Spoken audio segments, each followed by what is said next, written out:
उठ जा नालायक, सुबह के 8 बजने को है। तुझे एग्जाम नहीं देना क्या? थोड़ी देर और सोने दीजिए ना पापा। तू उठता या फिर मैं तेरे ऊपर पानी फेंकूं?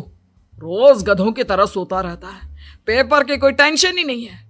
और एक हमारा समय था जब हम पेपर में फेल होने के डर से रात भर पढ़ा करते थे, सो ही नहीं पाते थे। तो क्या आप उसका बदला मुझसे लेंगे? मैं 15 मिनट बाद उठ जाऊंगा, आप प्लीज जाइए, मुझे डिस्टर्ब मत कीजिए। इतना कहकर रौनक रजाई ढककर फिर से सो जाता है। तू वैसे नहीं मानेगा, रुक मैं अभी पानी लेकर आता हूं। बस फिर क्या था, इतना कहकर वो भागते हुए बाथरूम में जाते हैं और पानी की एक बड़ी सी बाल्टी लाकर रौनक के ऊपर फेंक देते हैं। पानी पड़ते ही रौनक झट से उठ जाता है।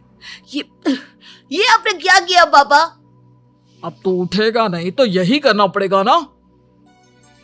वैसे थैंक्स डैड, आपके कारण ना अब मुझे नहाने की भी जरूरत नहीं पड़ेगी।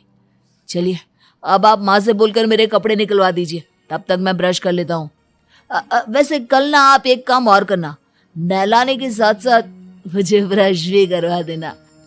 ये ब्रश करने में ना मुझे बहुत आलस आता है। रौनक की बातों से अरविंद का मुंह खुला का खुला रह जाता है। वो अपनी पत्नी कमला के पास जाता है और रौनक की हरकतों के बारे में बताता है, जिसे सुन उसकी पत्नी हंसने लगती है।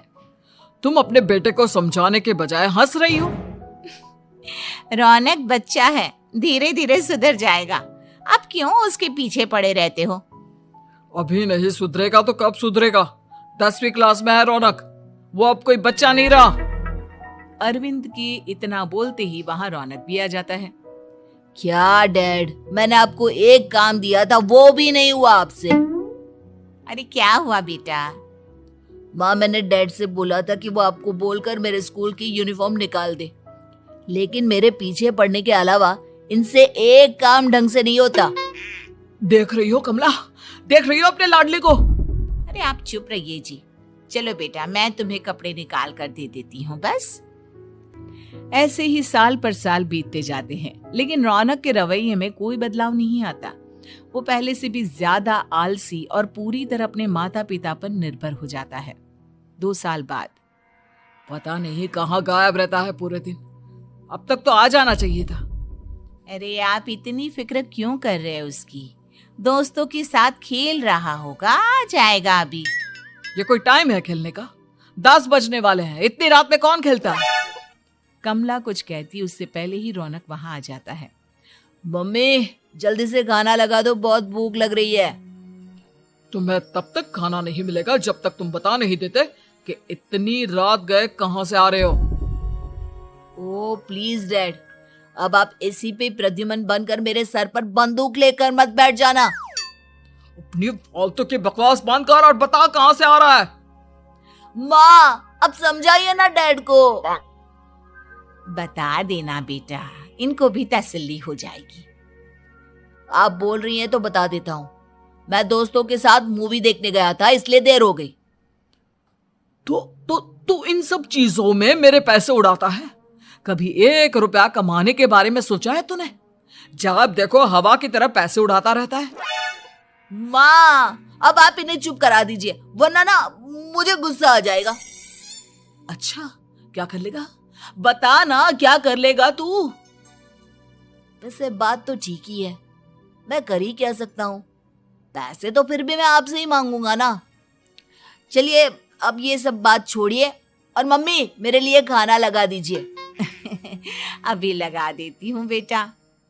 मैं बता रहा हूँ कमला, एक दिन ये ऐसे ही बिगड़ जाएगा। उफ़ो, आप क्यों इतना पीछे पड़े रहते हो मेरे बच्चे के? बात की बाद में देखेंगे, अभी आप शांति से उसे खाना खाने देंगे। अगले दिन डैडी मुझे 10,000 रुपए चाहिए। हाँ? अब इतने पैसे क्यों चाहिए तुझे? डैड आप बिना सवाल किए कभी पैसे नहीं दे सकते क्या? जब तक तू बताएगा नहीं तुझे पैसे भी नहीं मिलेंगे। अरे अब आप अपने बेटे को पैसे भी नहीं दे सकते? नालायक, तेरी उम्र के लोग नौकरी करते हैं और एक तू है जो नौकरी करने का नाम ही नहीं लेता कभी। आप लोगों के होते हुए भला मैं नौकरी क्यों करूं? अरे हम कब तक पैसे देंगे तुझे? तुझे भी तो अपने पैरों पर खड़ा होना होगा ना। कौन सा उधार के पैरों पर खड़ा हूं? अपने ही तो पैरों पर खड़ा हूं मैं। इसी तरह रौनक दिन प्रतिदिन लापरवाह होता जाता है। उसकी लापरवाही को देखते हुए अरविंद और कमला अपने बेटे की शादी कराने का फैसला लेते हैं और 1 महीने के अंदर अंदर ही रौनक की शादी मेघा नाम की लड़की से करा देते हैं। शादी के कुछ दिन बाद, रौनक, मुझे एक अच्छी सी साड़ी चाहिए, आप ला दोगे ना? हाँ, क्यों नहीं। कितने तक की आती है साड़ी? यही करीब 5,000 तक की। तुम चिंता मत करो, मैं आज ही डैडी से पैसे मांगकर तुम्हारे लिए साड़ी ले आऊंगा। आप कब तक ऐसे ही अपने पापा से पैसे मांगते रहेंगे? कोई अच्छी सी नौकरी क्यों नहीं कर लेते आप? अरे डैड के होते हुए मुझे नौकरी करने की जरूरत ही क्या है? पर आप ऐसे कब तक उनसे पैसे मांगते रहेंगे? कुछ आपको अपने दम पर भी तो करना होगा ना। अब तुम भी बाकी लोगों की तरह मुझे ज्ञान देना शुरू मत कर देना। साड़ी चाहिए ना तुम्हें, मिल जाएगी बस। इतना कहकर रौनक अपने पिता से पैसे मांगने चला जाता है। डैडी, मुझे 5,000 रुपया चाहिए। अब 5,000 क्यों चाहिए तुझे? वो मेघा को साड़ी चाहिए थी। अरविंद आगे बिना कुछ कहे चुपचाप उसे पैसे निकाल कर दे देता है। कुछ दिन बाद, तुम्हें नहीं लगता कमला, रौनक हम पर पहले से भी ज्यादा डिपेंड हो गया है? मुझे तो अब उसके भविष्य की चिंता होने लगी है। कल को हमें कुछ हो गया तो वो क्या करेगा? काश तुमने पहले ये सोच लिया होता तो आज हमारा बेटा इतना लापरवाह नहीं होता। तब मुझे कहाँ पता था कि मेरा लाड प्यार उसे इतना बिगाड़ देगा कि वो इस हद तक लापरवाह बन जाएगा। कोई बात नहीं, अभी भी देर नहीं हुई। मुझे पता है उसे कैसे सुधारा जा सकता है। कैसे? अरविंद कुछ कहता उससे पहले रौनक वहां आ जाता है और पैसों के लिए हाथ फैलाने लगता है। डैड, मैं और मेघा बाहर घूमने जाना चाहते हैं। अरे वाह, ये आज सूरज कहाँ से निकला है? Dad please. अच्छा चलो अब मुद्दे की बात करो। मुझे अब 25,000 चाहिए। अब तुम्हें 1 रुपया भी नहीं मिलने वाला। अगर तुम्हें पैसों की इतनी ही जरूरत है तो कोई ढंग की नौकरी कर लो। मम्मी, आप कुछ कहिए ना डैड को। बेटा, वो गलत क्या बोल रहे हैं? ये सब हम तेरे भले के लिए ही तो कर रहे हैं। मम्मा, मैंने बताया ना आपको, मुझे नहीं करनी कोई जॉब वॉब। तो ठीक है, निकल जाओ हमारे घर से। तुम्हारे जैसे लोगों के लिए मैंने ये घर खड़ा नहीं किया है। जितना ये घर आपका है ना, उतना ही मेरा भी है। मैं कहीं नहीं जाने वाला। जाना तो पड़ेगा ही तुझे, क्योंकि अब मैं तेरा कोई भी खर्चा नहीं उठाने वाला। ठीक है, मत उठाइए मेरा खर्चा, मैं अपने दम पर भी जी सकता हूँ। तो बेशर्मों की तरह अब तक यहाँ क्यों खड़ा है? अपना सामान ले और निकल जाए यहाँ से। रौनक पैर पटकते हुए वहां से चला जाता है। घर से निकालना जरूरी है क्या उसे? बिना पैसों के कौन रखेगा उसे किराए पर? अगर उसका भविष्य सुधारना है तो हमें अपने दिल पर पत्थर रखकर ये कदम उठाना ही होगा। दोनों बात कर रहे होते हैं कि रौनक अपनी पत्नी के साथ एक बड़ा सा बैग लेकर घर से निकल जाता है, लेकिन घर से बाहर उसे कोई भी मुफ्त में अपने घर किराए पर नहीं रखता। अंत में थक हार कर वो फिर से अपने घर चला जाता है। क्या हुआ? थोड़ी देर पहले तो दहाड़ते हुए घर से निकला था, अब क्या हुआ? नहीं रखा ना किसी ने तुझे किराए पर? डैड प्लीज, मैं कुछ दिनों में कोई अच्छी सी नौकरी शुरू कर दूंगा। आप तब तक तो हमें रख लीजिए प्लीज।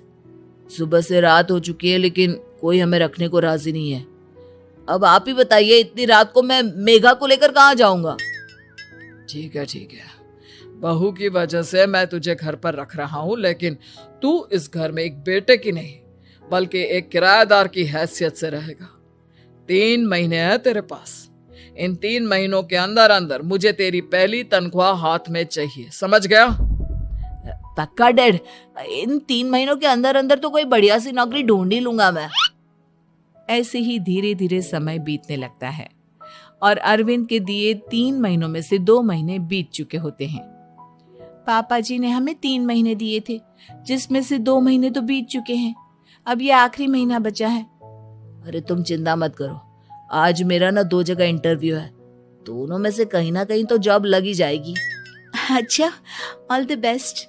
रौनक इंटरव्यू के लिए निकल जाता है, जिसके बाद शाम में रौनक घर आता है। कैसा गया इंटरव्यू? आपकी नौकरी लगी या नहीं? अरे पहले सांस तो ले लेने दो अच्छे से। बताइए ना, मुझसे तो जरा भी इंतजार नहीं हो रहा है।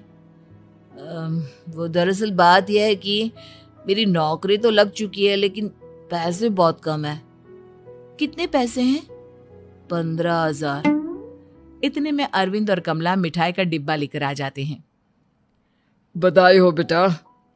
हम जानते थे तेरी जॉब जरूर लगेगी। लेकिन मेरी सैलरी बहुत कम है मम्मा। कम है तो क्या हुआ, धीरे धीरे बढ़ जाएगी। हाँ बेटा, हम तो बस चाहते थे कि तू अपने पैरों पर खड़ा हो जाए। मतलब अब आप मुझे घर से नहीं निकालेंगे? नहीं, ये सब हमने तुझे जिम्मेदार इंसान बनाने के लिए किया था। Thank you mummy papa. अगर आप दोनों ऐसा नहीं करते तो मुझे कभी अपनी जिम्मेदारियों का एहसास तक नहीं होता। आज आपने मुझे सिखा दिया कि इंसान का अपने पैरों पर खड़ा होना भी जरूरी होता है। इतना कहकर रौनक झट से अपने माता पिता के गले लग जाता है और अपनी कमाई की पहली तनख्वाह वो अपने माता पिता के हाथ में सौंपता है। इस तरह रौनक एक गैर जिम्मेदार व्यक्ति से एक जिम्मेदार व्यक्ति बन जाता है।